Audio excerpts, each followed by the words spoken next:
A millionaire spends 5 years at the side of his wife in a coma, while the best doctors in the world have already given up all hope. One afternoon in the hospital, a poor 6-year-old girl quietly enters the room and whispers, "Uncle, I know how to bring her out of the coma." He thinks it's a cruel joke, but what she did next shocked the entire hospital. The rain beat against the panoramic window of the hospital room, a persistent weeping that echoed the sorrow that had settled in Arthur Sinclair's heart for exactly 5 years. From the 12th floor, the city was a blur of melancholy lights, a world that kept spinning, indifferent to his private paralysis. The room's antiseptic smell, a mix of rubbing alcohol and disinfectant, tried in vain to overcome the perfume of the white gardenias he replaced every morning, Helena's favorites. They were the only touch of life, of color, in a universe dominated by sterile white and the rhythmic, merciless beep of the monitors. That sound was the metronome of his despair, a beat marking every second of his penance. He held her hand, a hand that had once been so full of life, that gestured with passion when telling a story, that caressed him with tenderness. Nodi, it was just a fragile, pale object, unresponsive to his touch. Helena's face, as serene as a porcelain doll's, showed no sign of the vibrant woman he loved. Only the gentle rise and fall of her chest, commanded by machines, confirmed that she was still there, or at least part of her was. Arthur felt the weight of his expensive suit on his shoulders, a useless armor against the pain that corroded him from within. The fortune he'd amassed, which allowed him to keep Helena in the finest suite of the country's most advanced medical center, felt like an insult. What good was having everything if he couldn't buy a single blink of her eyes? Guilt was his most faithful companion, a constant whisper in his mind. If I hadn't stormed out like that, if I had swallowed my pride and listened to what she had to say. The argument, so foolish and insignificant now, replayed in his memory like a form of torture. He'd stood up, slammed the door, and driven off with no destination, his heart heavy with anger. He never knew that Helena, desperate, had taken her car to follow him, only to meet an out-of-control truck in her path. Every beep from the monitor was an accusation. He leaned in, his face close to hers, his stubble brushing against her soft skin. "Forgive me, my love," he whispered, as he did every day. "I would trade everything, absolutely everything, to go back to that night." It was then that a subtle movement at the door made him lift his head. Standing in the threshold, like a small apparition, was a little girl. She couldn't have been more than 6, dressed in a simple, slightly worn coat, her dark hair in 2 uneven pigtails. Her large brown eyes were fixed on Helena with an intensity that unsettled him. Arthur frowned, irritation beginning to bubble beneath the surface of his grief. How had a child gotten in here? Security was strict. She had probably gotten lost from a family member on another floor. He prepared to call a nurse to handle it with the cold efficiency that now governed his life. But before he could say a word, the girl took a step into the room, the sound of her canvas sneakers nearly inaudible on the polished floor. She looked at him, not with fear, but with an unusual seriousness for her age. Then, her voice, soft and clear, cut through the heavy silence of the room. "Mister," she said, "I know how to wake her up." Arthur's world stopped. Disbelief came first, followed by a wave of anger. What kind of cruel prank was this? He opened his mouth to scold her, to demand she leave, but something held him back. The girl approached the bed and, instead of speaking further, began to hum. It was a simple, childish melody he had never heard before. A lullaby that didn't belong in this place of machines and silence. Her eyes were fixed on Helena, and for an instant, time seemed to stretch. Arthur was about to finally intervene, his heart tight with this bizarre and painful intrusion, when a sharp, unexpected sound broke the room's monotony. He whipped his head toward the monitors. The line measuring Helena's heart rate, for 5 years a monotonous and predictable wave, had jumped a sharp, impossible spike that defied all medical logic. The shrill sound of the alarm pierced the bubble of silence and pain that enveloped Arthur. For a moment, he was paralyzed, his wide eyes fixed on the green line that was now descending, returning to its slow, familiar rhythm. But the spike, that steep and impossible mountain, was seared into his retina. The door burst open and two nurses rushed in, their faces tense with concern. One ran to the bed, checking the electrodes on Helena's chest, while the other analyzed the data on the monitor. "What happened?" the older one asked, her voice firm but not accusatory. Arthur could barely form a response. He just pointed, a trembling gesture, at the little girl who remained standing by the bed, her large, serene eyes still fixed on Helena, as if nothing out of the ordinary had occurred. The nurse followed his gaze, her expression shifting from professionalism to pure confusion. "A child? How did she get in here?" But there was no time for answers. Dr. Mendes, the head neurologist who had been on the case since day one, entered the room, his face grim. He examined the monitor, then Helena's vitals. It was an artifact on the monitor, he declared after a few seconds that felt like an eternity to Arthur. A momentary interference. Her other vitals are stable. No changes. Arthur felt a bucket of ice water thrown over the tiny spark of hope that had ignited in his chest. "It wasn't an artifact," he said, his voice hoarse. The girl was singing, and her heart, it reacted." Dr. Mendes looked at the child, then at Arthur, with an expression of professional compassion that Arthur had grown to hate. "It was the look you gave a man grasping at straws. Arthur, I understand your desire to see an improvement, but after 5 years, an isolated spike like this is likely an autonomic spasm or, as I said, a technical glitch. It doesn't mean anything." Each word was a blow, an attempt to push him back into conformity, into the grim acceptance that nothing would change.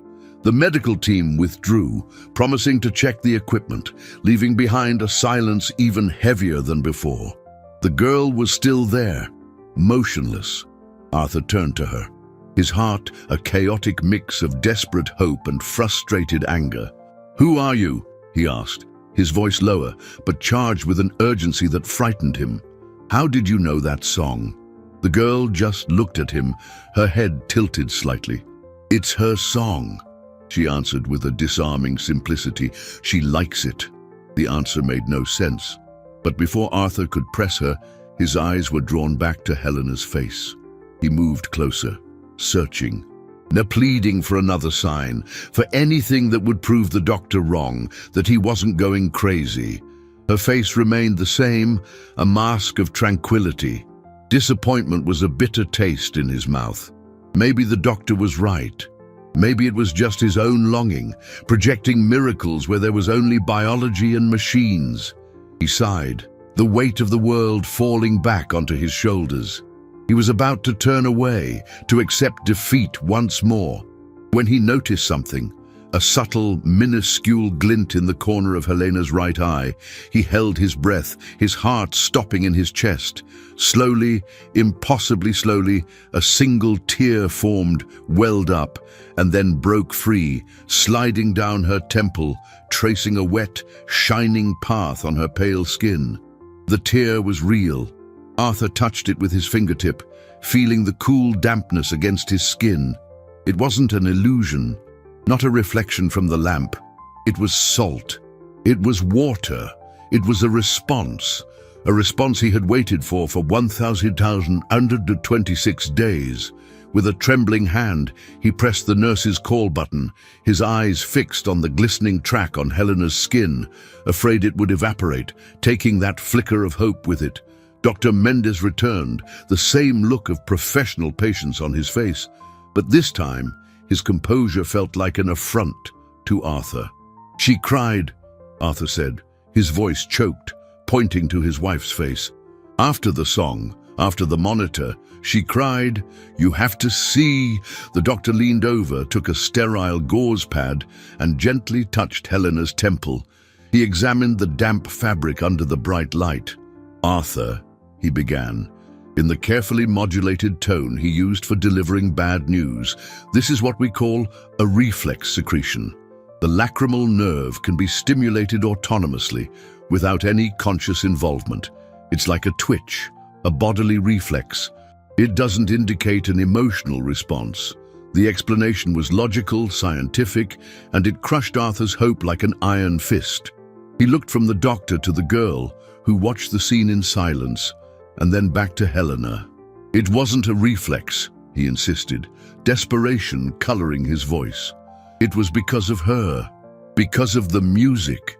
Dr. Mendez placed a sympathetic hand on his shoulder.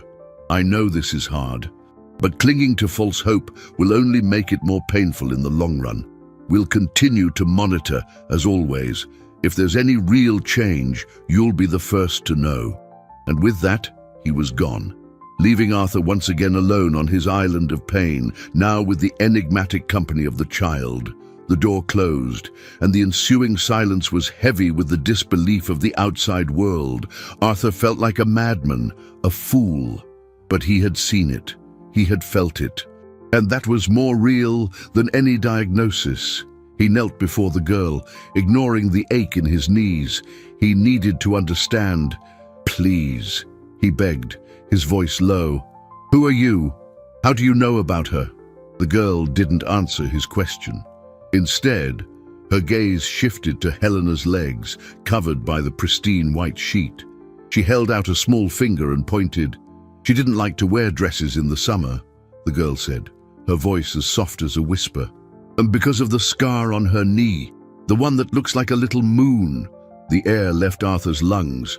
He felt a wave of vertigo, as if the floor had vanished beneath him. The scar, a small crescent-shaped mark on Helena's left knee, the result of a fall from a bike when she was 8. It was an intimate story, a tiny imperfection that Helena detested, but that he adored because it was part of her. A story she had only told him during a night of shared secrets. Years ago, information impossible to find anywhere. He stared at her, his heart hammering against his ribs, 100 questions forming in his mind. But before he could voice a single one, the girl turned toward the door. "I have to go now," she said with the same unnerving calm. "My grandma will be worried." "Wait," he yelled, jumping to his feet. "Don't go. I need to... What's your name?" But she was already in the hallway. He ran to the door, but the corridor was empty. She had vanished as silently as she had appeared, leaving behind the echo of an impossible secret and a man whose reality had just been shattered. The hallway was deserted. Arthur ran to the elevator, then to the nurse's station, his heart pounding wildly. "A little girl," he said to the head nurse, his voice sounding more desperate than he intended. About 6 years old, beige coat, pigtails. "She was just here." The nurse looked at him with that same tired compassion. "Mr. Sinclair, there are no children registered to visit this floor today. Security is very strict."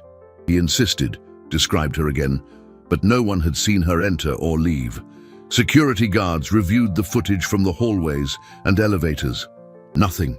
It was as if the girl had materialized from thin air and then dissolved back into it. He returned to the room, feeling like a fool. The echo of the doctor's words, false hope, buzzing in his ears. Had he imagined it all? The voice, the song, the scar. Was it possible his grief had finally fractured his sanity?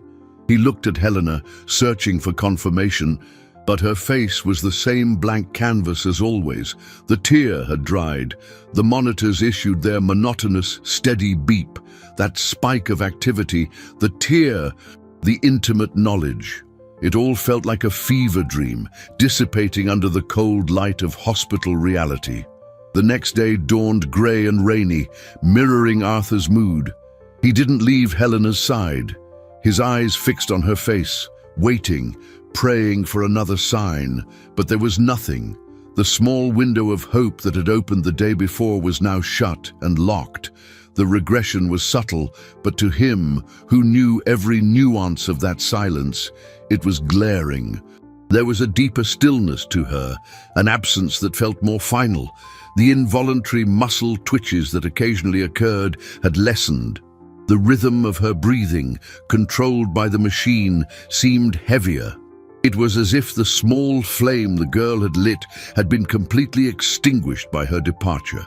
By the second morning, the silence was a physical entity pressing in on him, suffocating him.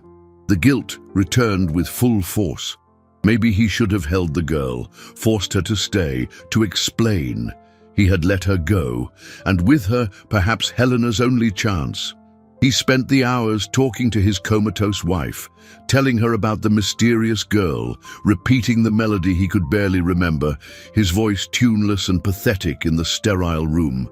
No response. On the third day, hope was a distant, painful memory. Arthur felt drained, defeated. The gardenias in the vase were beginning to wilt, their edges browning, and he hadn't the strength to change them.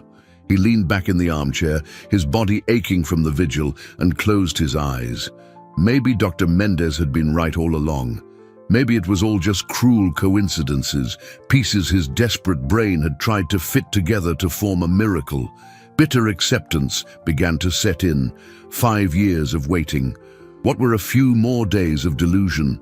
He was about to surrender to sleep, to give in to the exhaustion consuming him, when a nearly imperceptible sound made him open his eyes.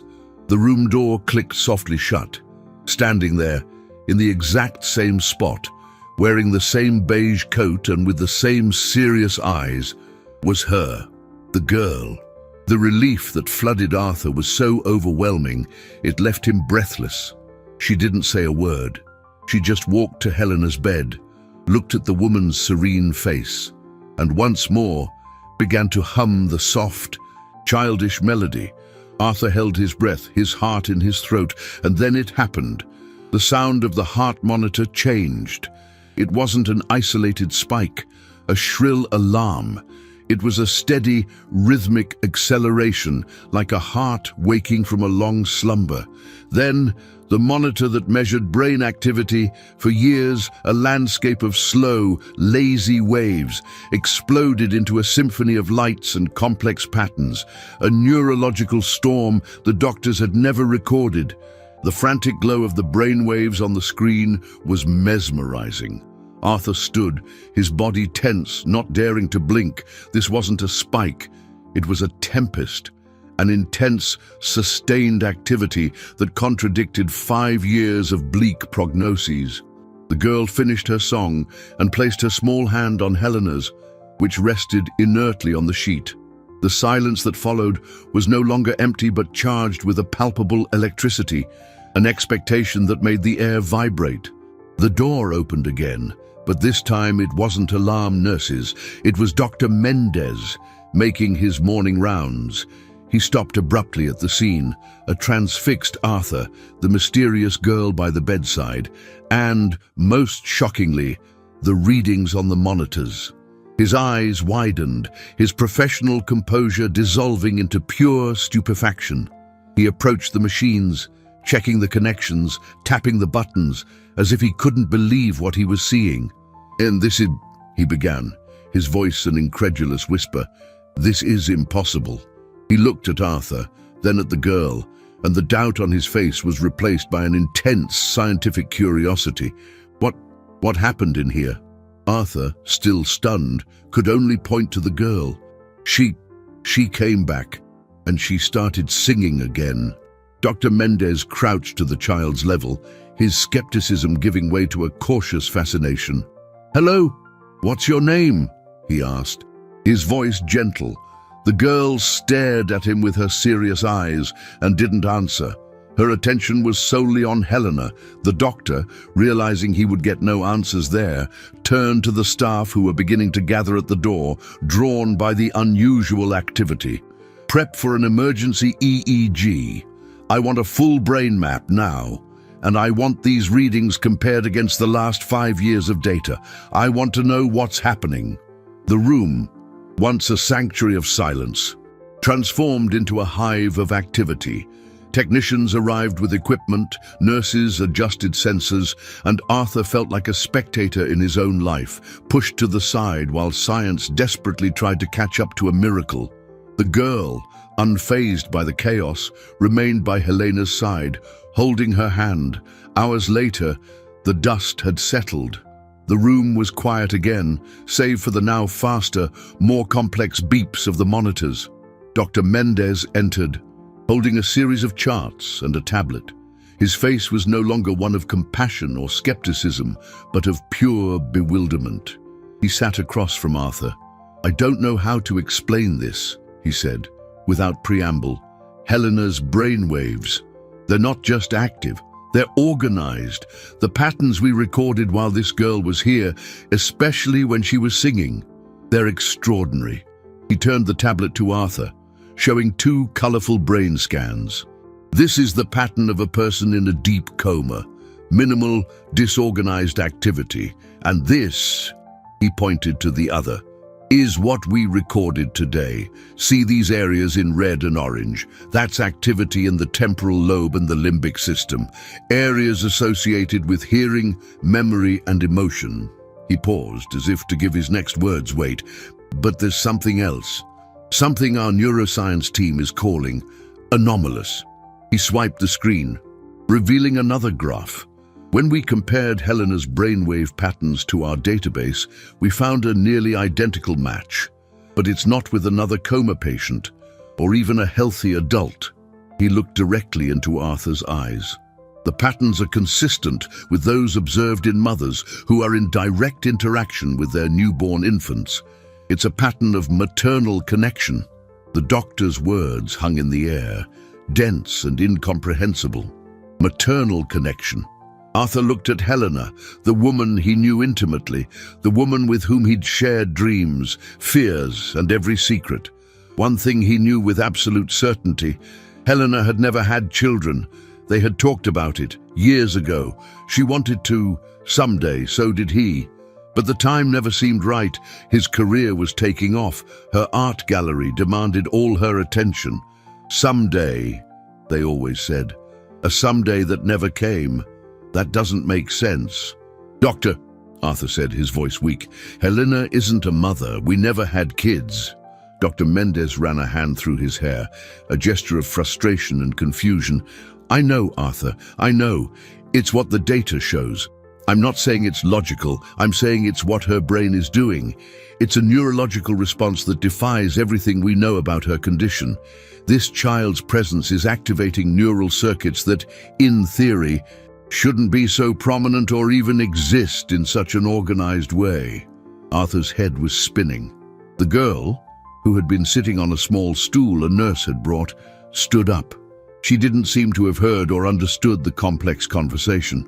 But she sensed the shift in the atmosphere. She walked to the door. "I have to go," she said, the same phrase as before, in the same calm tone. This time, Arthur wouldn't let her get away.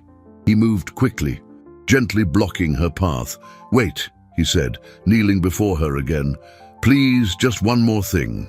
What's your name?" The girl looked at him, and for the first time, he saw a flicker of something other than seriousness in her eyes.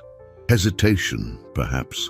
"Luz," she whispered, her voice so soft he could barely hear it. "Luz, light." A name that seemed perfect for the small figure who had brought the first spark of hope into his darkness. "And where do you live?" "Luz." She just shook her head and tried to step around him. He knew he couldn't force her, couldn't scare her. He stepped aside, but as she passed, he had an idea. Discreetly, he pulled out his phone and, his heart aching with the feeling he was betraying her trust, snapped a quick photo as she walked away down the hall.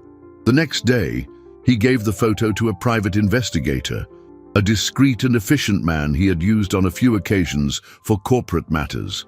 "I want to know everything about her," Arthur said. "Where she lives, who her parents are, everything. But be discreet. Don't scare her. I don't want her to stop coming."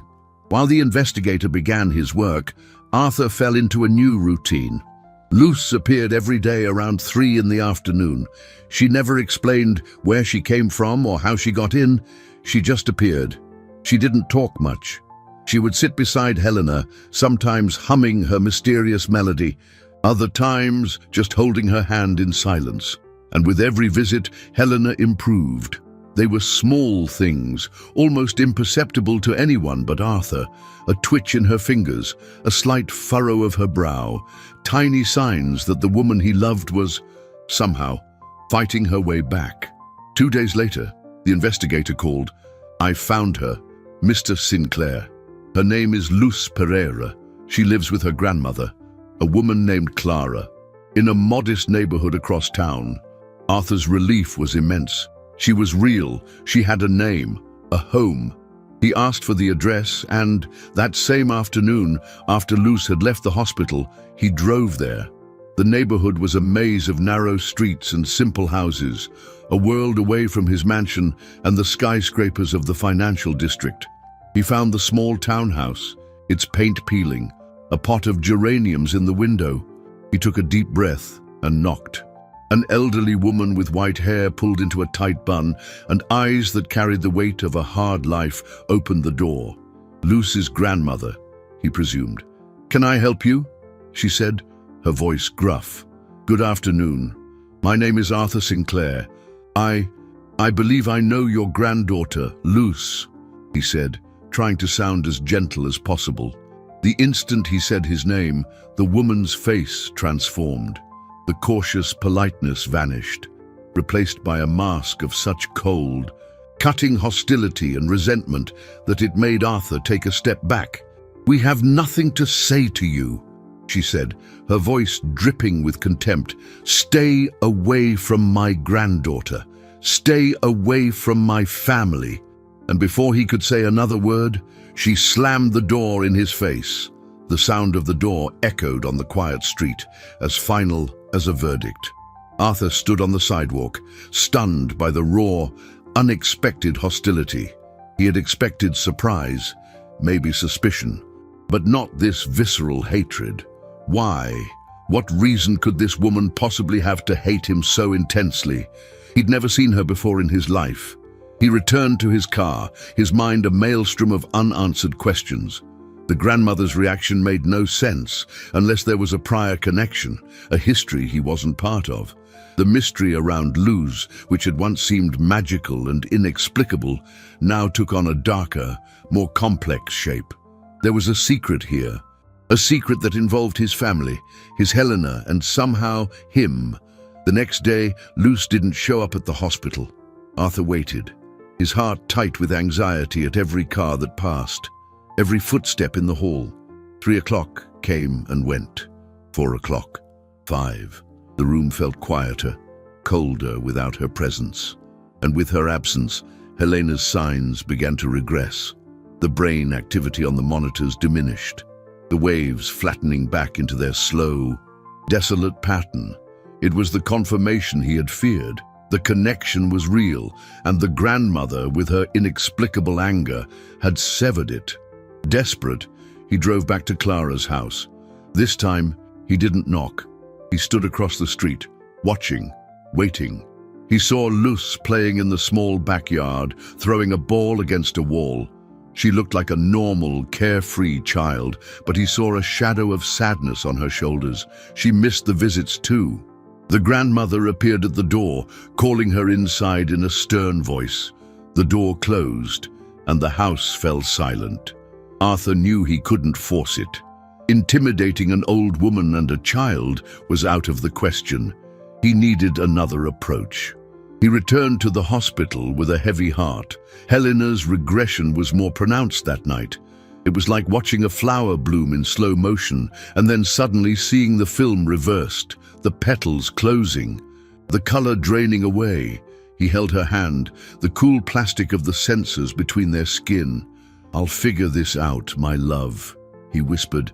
"I promise, I'll figure out what's happening." The next morning, he focused on another piece of the puzzle, the maternal connection pattern. It was absurd, but it was the only scientific clue he had. He asked Dr. Mendez for access to all of Helena's medical records since they'd met. "I want everything, every appointment, every test, no matter how trivial it seems." The doctor, now an intrigued ally rather than a skeptic, agreed. Hours passed as Arthur and a nurse sifted through years of digital files, routine checkups, prescriptions for colds, an X-ray for a sprained wrist. Nothing. He was about to give up when the nurse frowned. "That's odd," she said. "There's an admission record from 5 years ago, the same week as her accident." Arthur's heart stopped. "An admission? But that's impossible. She was with me until the night of the accident." The nurse clicked a few times, her eyes fixed on the screen. "It's here, St. Mary's Hospital. A brief admission, 2 days. But the reason? It's marked confidential, sealed by court order." Confidential, court order. Why? The attending physician was listed, Dr. Alencar, an obstetrician. The word obstetrician hit Arthur with the force of a punch. He remembered that week. The week of the fight, of the accident. Helena had been acting strangely, a little distant. He'd chalked it up to work stress. She had said she needed to travel for 2 days for an art conference. Was it a lie? Why would she lie about going to a hospital? And why would she see an obstetrician? His mind refused to connect the dots, to accept the monstrous implication that was beginning to form. He picked up his phone, his hands shaking so badly he could barely dial. He found Dr. Alencar's office. The receptionist was firm. He couldn't speak to the doctor without an appointment. Arthur wouldn't take no for an answer. "Tell him it's about Helena Caldwell. Tell him it's an emergency." He waited on hold, the sound of his own breathing loud in his ears. Finally, an older man's voice came on the line. "This is Dr. Alencar. What is this about Ms. Caldwell?" Arthur took a deep breath. "Doctor, I'm her husband. I just found out about an admission with you 5 years ago. I need to know why. She's in a coma, and this could be the key to everything." There was a long silence on the other end of the line, a silence heavy with hesitation and professional ethics. "I'm very sorry, Mr. Sinclair," the doctor said finally, his voice full of regret, "but I cannot discuss a patient's chart, especially not this one. There is a court order prohibiting me from disclosing any details about that admission, especially to you." The phrase, "especially to you," echoed in Arthur's mind like the crack of a whip. It wasn't just generic medical protocol. It was personal. The court order existed specifically to keep him in the dark. The conversation ended there, with the doctor formally apologizing and hanging up. Arthur was left holding a dead phone, the hospital room seeming to shrink around him. Helena, his Helena, had a secret so big it involved doctors, hospitals, and judges, a secret from which she had deliberately excluded him. The pain of betrayal was a sharp knife, twisting in his chest, mingling with the guilt and confusion. Why? What reason could she have had to hide an obstetrician's visit from him? The most obvious answer was the most painful, a possibility his mind refused to accept. He spent the rest of the day and night in an agonizing fog, staring at his wife's serene face, which now looked like that of a stranger. Every familiar feature was tainted by this new doubt. Who was the woman with whom he had shared his life? Meanwhile, Lucy's absence continued to take its toll. Helena was regressing visibly. The small spark of consciousness the girl had ignited seemed to have been completely extinguished. Doctor. Mendez confirmed the regression with clinical data, the look on his face a mix of scientific frustration and human compassion. "It's undeniable, Arthur. The child's presence is the trigger. Without her, Helena's brain is going back to sleep." Those words were the catalyst Arthur needed. The pain and confusion gave way to a fierce determination. He didn't care about the secrets, about the grandmother's anger, or about court orders. The only thing that mattered was getting Helena back, and Luz was the key. He had to break the stalemate with Clara. He thought about using his power, his lawyers, but he knew force would only increase her resistance. There was something deeper here, a wound he needed to understand, not tear open. The next morning he returned to Clara's neighborhood, but this time he didn't knock on her door. He went to the small local market, the bakery, the pharmacy. He talked to people, not as the millionaire Arthur Sinclair, but just as a concerned man. He casually asked about the old woman in the townhouse, Clara, and her granddaughter. Slowly, between conversations about the weather and the price of bread, he pieced together a picture of their lives. Clara was a retired seamstress, living on a meager pension. She had raised her granddaughter alone since the girl was a baby. She was a tough, proud woman who rarely asked for help. Lutz was a quiet, smart child, loved by everyone in the neighborhood, but the most important piece came from a kind old woman in line at the convenience store. Poor Clara, she said, shaking her head, carried the world on her shoulders. Her daughter, little Luz's mother, she had such a sad fate. A terrible accident years ago left the girl an orphan before she was even really born. The word accident landed like a bomb in the silence of Arthur's mind. Everything clicked into place with a horrifying, devastating clarity. Lucy's mother, the terrible accident, the date, Clara's hostility, Helena's secret. They couldn't be coincidences. He got back in his car, heart hammering, his hands sweating on the steering wheel. He needed confirmation, one final piece of proof. He called his investigator. "I need you to find one more thing. Clara Pereira's daughter, Lucy's mother. What happened to her?" The wait for the answer was the longest of his life. An hour later, his phone rang. The investigator's voice was grave. Clara's daughter was named Helena Caldwell. "Sir, she didn't pass away. She's been in a coma for 5 years. At the same hospital as your wife." Arthur dropped the phone. The world tilted on its axis. There weren't two Helenas. There was only one, his Helena, and the girl, Luz, the child whose name meant light. That child was his daughter. The floor seemed to disappear from under him. He was a father. For 5 years, while he was drowning in self-pity and grief in the city's most expensive hospital room, his daughter was living a few miles away in a humble house, raised by a grandmother who hated him. The revelation brought no joy, only a new, crushing wave of guilt, deeper and more devastating than anything he had ever felt. Helena had been pregnant. That night, the night of the argument, she had been trying to tell him. The pieces of the puzzle slammed into place in his mind with brutal clarity.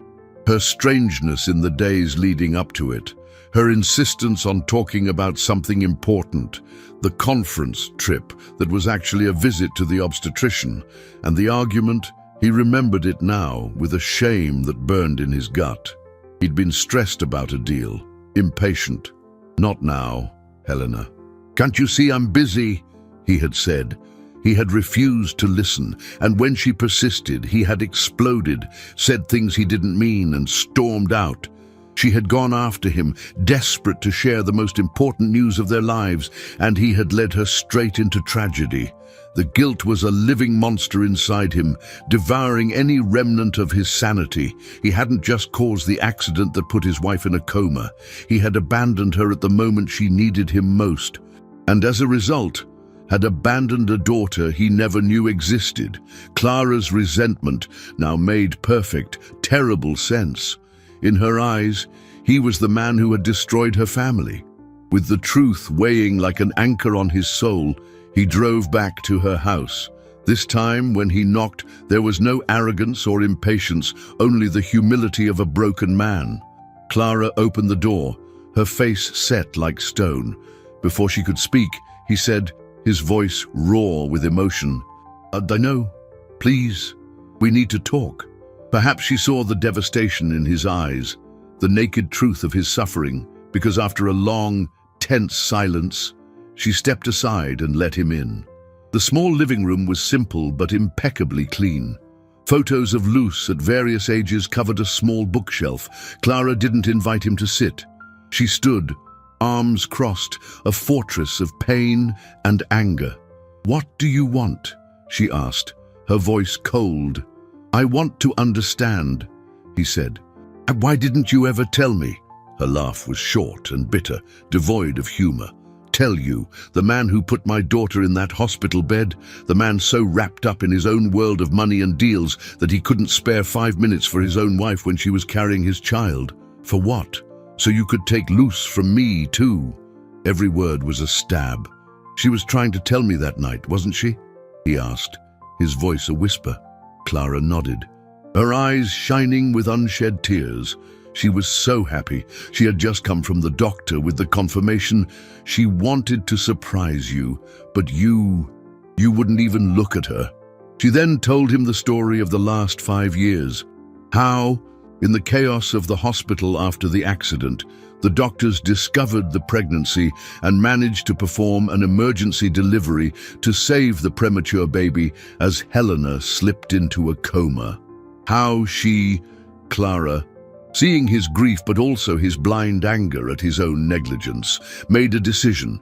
She filed a petition in family court, using the fact they weren't legally married and proof of the argument as evidence of an unstable environment. She won temporary guardianship of her granddaughter and a sealed court order to protect the child from the man she blamed for her daughter's ruin. "I did what I had to do to protect the only piece of Helena I have left," she said, her voice breaking for the first time. "Luce is all I have." Just then, the bedroom door opened and Luce herself appeared, rubbing sleepy eyes. She saw Arthur and a small smile touched her face. "Mister," she said, "you came." Arthur's heart shattered. His own daughter called him Mister. The word sounded more painful than any accusation Clara could ever make.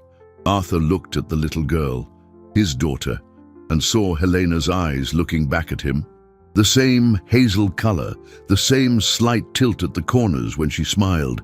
How could he have been so blind? His entire being cried out to hold her, to tell her who he was, but he knew he couldn't. Clara's warning gaze was a wall of ice. Luz, oblivious to the tension suffocating the room, walked toward him. "Are you taking us to see Mommy today?" The question, so innocent, was loaded with unbearable weight. Arthur swallowed hard, the lump in his throat tightening.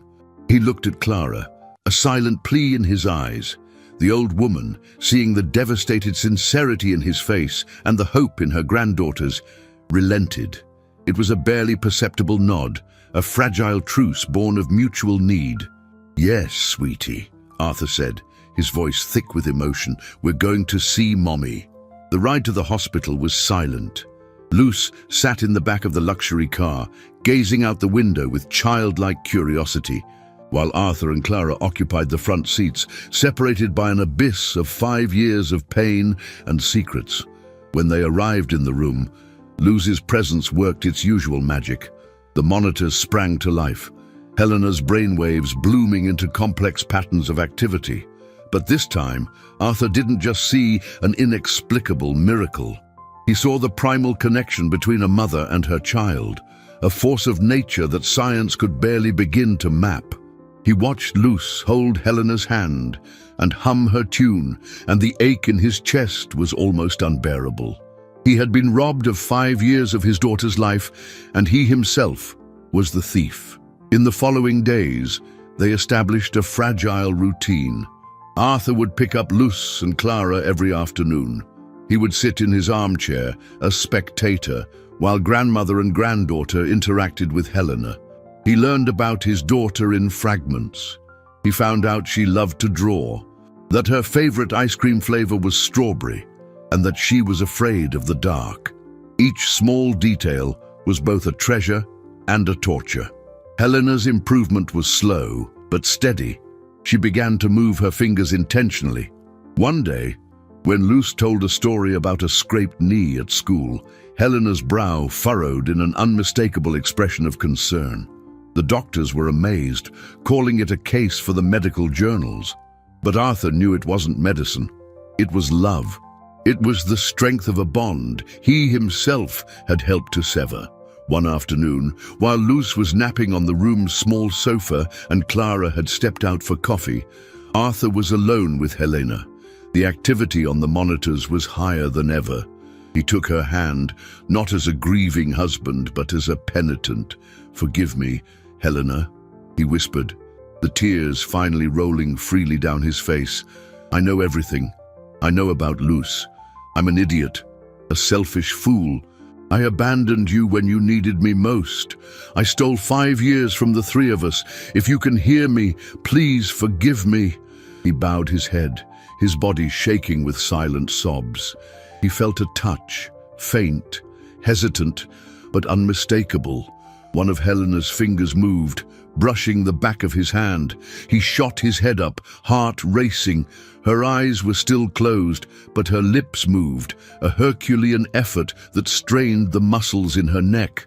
A sound escaped, a puff of air, a whisper shaped by the willpower of 5 years of silence. He leaned in, his ear inches from her mouth, holding his breath, and he heard it, a single word, fragile as glass, but clear as a bell. Luce, his daughter's name. The confirmation that she not only recognized the girl, but that the connection was conscious.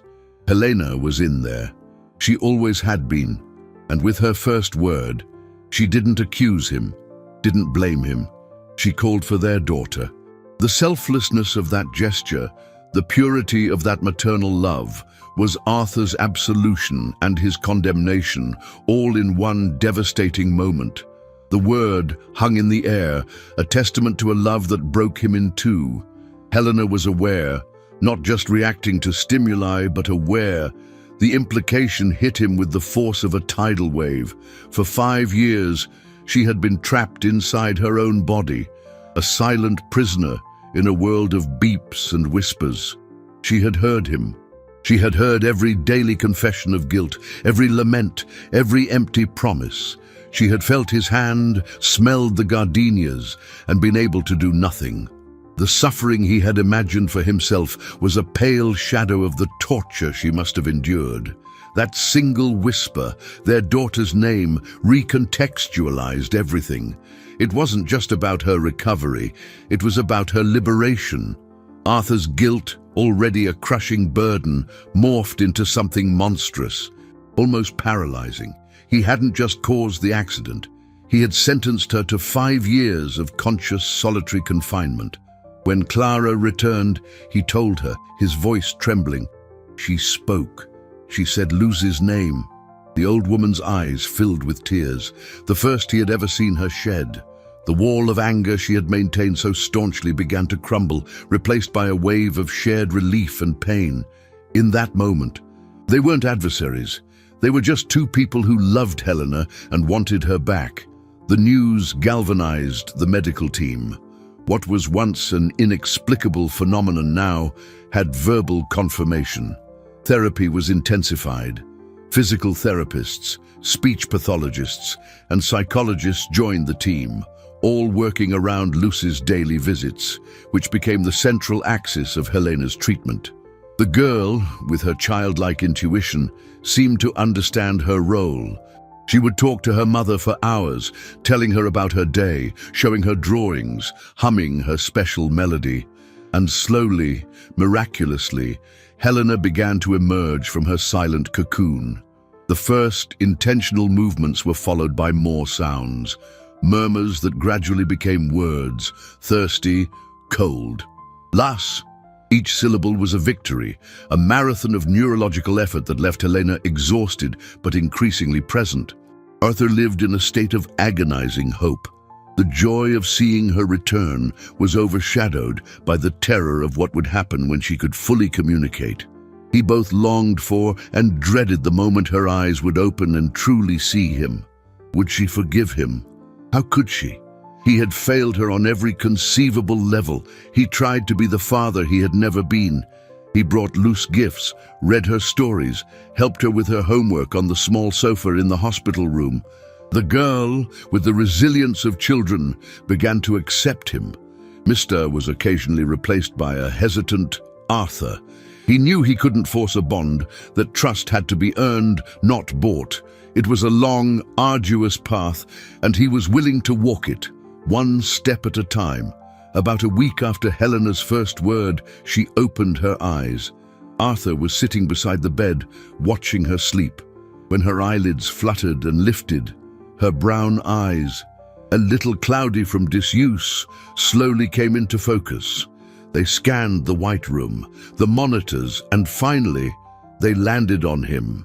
There was no accusation, no anger, not even surprise, just a deep weariness, a sadness that seemed to come from the soul, and recognition. She saw him. She knew who he was. Arthur's heart stopped. He wanted to say a million things, to apologize a million times, but the words wouldn't come. He just stared back. His heart laid bare and vulnerable. Helena raised her hand, a slow, trembling gesture.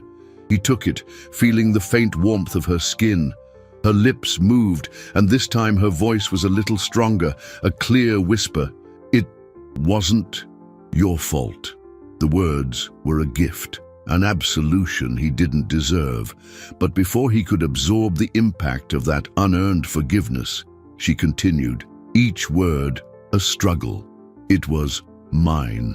I was running." Her words hit him with the force of a revelation, undoing the narrative of guilt he had constructed for 5 years. "Running? Running from what?" he asked, his voice a bewildered whisper. The effort to speak was immense for Helena. She closed her eyes for a moment, gathering strength. When she opened them again, there was a depth of pain in them he had never seen before. "From him," she whispered, and the name that followed was that of her father. A powerful and controlling man Arthur had always loathed. He found out about the baby. The story unspooled in painful fragments, told over several hours with long pauses for Helena to catch her breath. She revealed that her father, an inflexible traditionalist, had been furious when he learned of the out-of-wedlock pregnancy. He had threatened her, not physically, but in a way that was much worse. He threatened to use his influence to destroy Arthur's career, to ensure he lost everything. He threatened to disinherit her and make sure she and the baby had nothing. He gave her an ultimatum: terminate the pregnancy or face complete ruin, not just for herself, but for the man she loved. On that fateful night, Helena wasn't just trying to tell Arthur about the baby. She was panicking. She wanted to tell him, but she also wanted to protect him from her father's wrath. His impatience, his refusal to listen, was the last straw for her panicked state. When he stormed out, she didn't go after him just to reconcile. She got in the car to run away, to go to her mother's house, to Clara's, the only safe harbor she knew. She was driving recklessly, her eyes blurred with tears, her mind a whirlwind of fear and desperation when the truck appeared.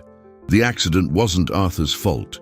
It was the result of one man's cruelty and a daughter's desperation.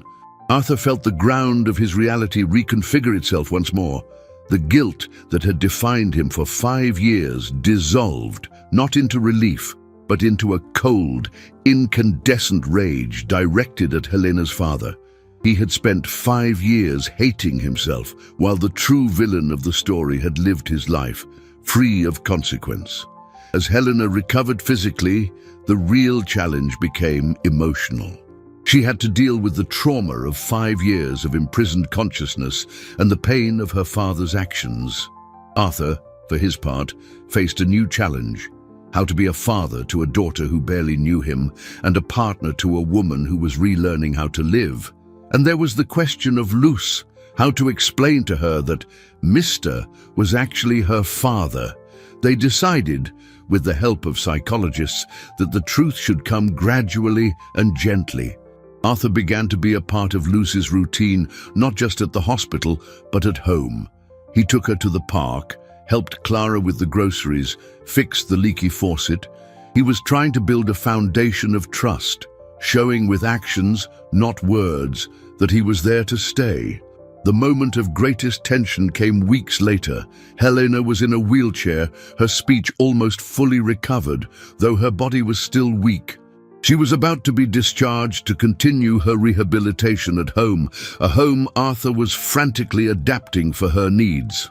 The night before her discharge, an unexpected complication arose. Helena developed a high fever and had difficulty breathing. The doctors feared pneumonia, a potentially life-threatening condition for someone in her weakened state. The improvement that had seemed so miraculous suddenly became fragile, threatened. The possibility of losing her again, after just getting her back, was an unspeakable terror for Arthur. He was sitting by her bed, holding her hand, when Luce, sensing the tension in the air, came closer. "Is Mommy going to be okay?" she asked, her big eyes worried. Arthur looked at his daughter, his heart heavy with uncertainty. He had to be strong for her, but he could feel his own hopes crumbling. How could he promise something the doctors couldn't guarantee? Arthur looked into his daughter's eyes, a mirror of Helena's, and knew he couldn't offer false platitudes. He pulled her onto his lap, her small, warm body against his. "The doctors are doing everything they can, sweetie," he said, his voice steady despite the tremor in his heart. "Your mum is the strongest woman I know, and she has the best reason in the world to fight. She has you." Luce leaned her head against his shoulder, a silent acceptance of his comfort. In that moment, they weren't just a man and his beloved's daughter. They were a father and a daughter, united in their worry for the woman they both loved. The night was long. Arthur and Clara kept a silent vigil as the doctors worked. Helena's fever fluctuated, and the monitors, which had once sung the song of her return, now sounded notes of alarm and uncertainty. Arthur felt the old despair creeping back in, the sense of helplessness in the face of life's fragility. But something was different this time. He wasn't alone. He looked at Clara, asleep in the armchair, her wrinkled face softened by sleep, and at Luz, who slept on a makeshift bed. And he felt a strength that came not from money or power, but from connection. At dawn, the chief resident entered the room, his face tired but with a restrained smile. "The crisis has passed. The antibiotics are working. Her fever is coming down. She's going to be okay." The relief was so overwhelming that Arthur felt his knees go weak. He hugged Clara, an embrace of gratitude and kinship forged in the fire of that night. The crisis, though terrifying, had served as a catalyst. It solidified the fragile unity they were building. When Helena awoke, weak but lucid, and saw the three anxious faces around her, she smiled. A genuine smile, the first they had seen in more than 5 years. 2 weeks later, Helena was discharged. Arthur took her not to the cold mansion they had shared, filled with painful memories, but to a new home he had bought, a warmer place, with a large garden, fully adapted for her rehabilitation. Clara and Luce moved in with them. The townhouse was sold, and its small living room was recreated in a corner of the new house, complete with Luce's photos and Clara's old sewing armchair, a sanctuary of their past lives within the new one. Helena's recovery was a slow, arduous process. There were days of frustration and pain, but also days of progress and joy. Arthur was by her side every step of the way, learning to be a caregiver, a partner, and a father, all at once. He rediscovered the woman he loved, not the idealized version he had kept in his memory, but the real woman, with her incredible strength, her vulnerability, and her sharp humor that, little by little, began to return. The matter of Helena's father was resolved quietly and definitively. Arthur used his influence not to destroy the man, as Helena's father had threatened to do to him, but to ensure he could never harm them again. Legal agreements were drawn up, guaranteeing the financial and personal security of Helena, Clara, and Luce in exchange for his silence and distance. It wasn't revenge, it was protection. Forgiveness was something Helena would have to address in her own time. The greatest transformation, however, was the relationship between Arthur and Luz. With the truth gently revealed by Helena, the little girl went through a period of confusion, but the love and stability surrounding her helped her understand. One day, as they were playing in the garden, Luce tripped and fell. Arthur rushed to help her up. As he lifted her, she hugged him tightly, and with her face buried in his shirt, she said the word he had longed to hear for an eternity. Daddy. The word, spoken with the simplicity of a child finally finding her place in the world, healed a wound in Arthur he hadn't known ran so deep. He held her back, the tears he could never shed for himself now flowing freely for his daughter. In that moment, in the warmth of the sun-drenched garden, surrounded by the smell of damp earth and roses, redemption was no longer an abstract concept, but a tangible, warm reality in his arms. Their journey wasn't over, but the hardest part was behind them. Helena's rehabilitation would continue for many months, perhaps years. There would be challenges, setbacks, and moments of doubt. But the foundation of their new life was solidly built on truth, forgiveness, and an unconditional love that had been tested under the most impossible circumstances. They had become a family, not a perfect storybook family, but a real one, forged in pain and rebuilt by the resilience of the human spirit. Clara, the fiercely protective grandmother, transformed into a loving matriarch, her old bitterness softened by the joy of seeing her daughter and granddaughter flourish. She and Arthur developed a mutual respect, a silent bond of those who had survived the same storm.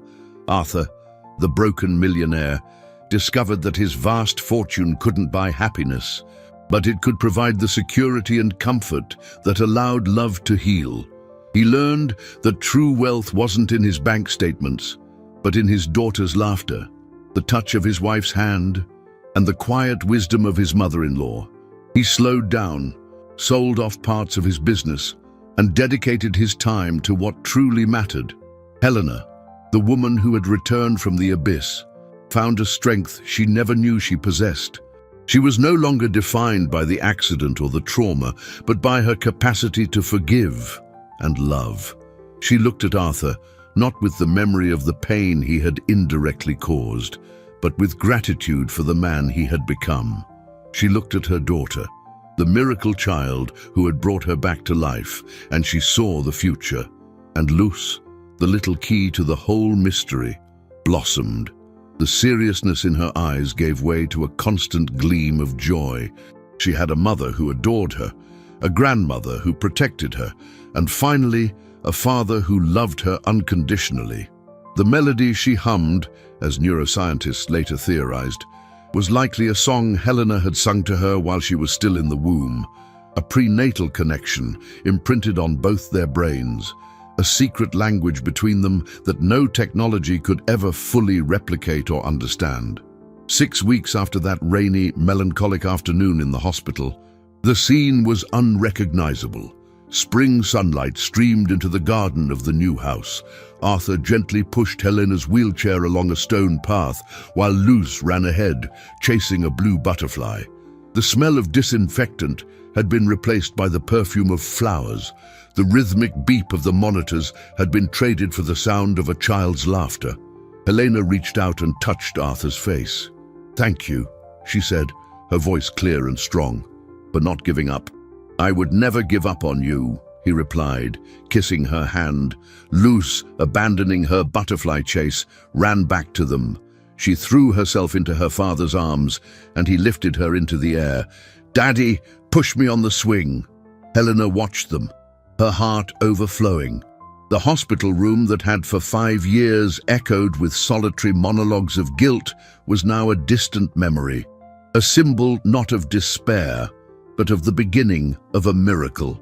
The real healing hadn't come from medicine or technology, but from the inexplicable primal power of a family that, even when broken, had found its way back home.